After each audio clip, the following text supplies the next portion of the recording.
the book. Again आपके पास this is an adjective, this is an impersonal expression because there is no specific subject mentioned, it's just an ambiguous general word term it, followed by adjective, then a clause that comes, the subject of the sentence, and then the verb in the simple form as per this formula. Again keep your formula on your front and just so that आपने हर example की construction को अच्छे से grasp करना है.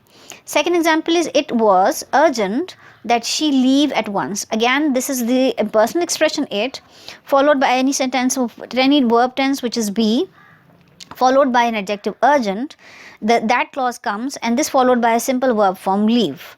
It has been proposed that we change the topic. Now we don't know who is proposing, right? Since आपके पास subjunctive sentence में again one person wants another person to do something. When it comes to an impersonal expression, then we don't know who is asking, who is proposing, who is recommending, who finds it urgent. It's just a general impersonal term it. So it has been proposed that we change the topic. Again simple verb form after the clause that. It is important that you remember this question. Now this it is impersonal expression followed by an adjective important, then that clause comes followed by a simple verb form.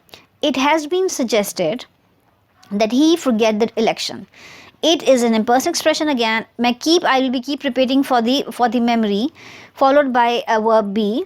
This followed by an adjective is suggested. Then that clause comes, followed by a subject and a simple verb form forget.